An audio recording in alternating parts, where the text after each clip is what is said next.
Hi friends! మనకి ఏపీలో ఉన్న వాలంటీర్స్ రిలేటెడ్‌గా చంద్రబాబు నాయుడు గారు కొన్ని కీలక నిర్ణయాలనైతే తీసుకోవడం జరిగింది. రీసెంట్‌గా మనకి వాలంటీర్స్‌ని తీసేస్తారని చాలా పుకార్లయితే రావడం జరిగింది గదా! సో, వీటి అన్నిటికి చెక్ పెడుతూ చంద్రబాబు నాయుడు గారు ఒక గుడ్ న్యూస్‌నైతే తీసుకొచ్చారనమాట.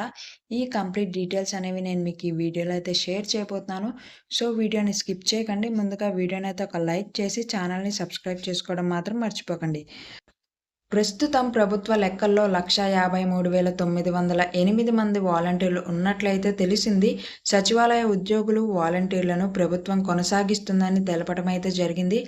వాలంటీర్స్ విద్యా అర్హతలు, వయసు వారీగా వివరాలను ప్రభుత్వం అయితే సేకరించడం జరిగింది. వీళ్ళు సేకరించిన వివరాలను బట్టి చూసినట్లయితే మనకి పీజీ చేసిన వాళ్ళు 5%, డిగ్రీ చేసిన వాళ్ళు 32%, ఇంటర్ చేసిన వాళ్ళు 48%, డిప్లొమా చేసిన వాళ్ళు 2%, అలానే 10థ్ చేసిన వాళ్ళు 13% ఉన్నట్లయితే ప్రభుత్వం గుర్తించింది. వాలంటీర్లకు స్కిల్ ట్రైనింగ్ అనేది ఇచ్చి సామర్థ్యాలను పెంచాలని ప్రణాళికలనైతే ప్రభుత్వం చేస్తోంది. ట్రైనింగ్ ద్వారా స్కిల్స్‌ని పెంచి వీరి ద్వారానే మరిన్ని సేవలను ప్రజలకు అందించేలా ఎన్‌డీఏ ప్రభుత్వం అయితే ప్లాన్ చేస్తోంది.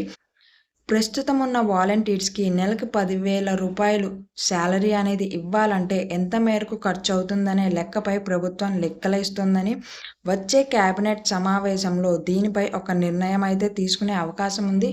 సో, ఏపీ వాలంటీర్స్ రిలేటెడ్‌గా మనకైతే ప్రెజెంట్ ఉన్న న్యూస్ అయితే ఇదనమాట. మరిన్ని ఇలాంటి ఇన్ఫర్మేటివ్ వీడియోస్‌ని మిస్ అవ్వకూడదంటే ఛానల్‌ని సబ్స్క్రైబ్ చేసుకోండి. వీడియోని లైక్ చేయడం మాత్రం మర్చిపోకండి.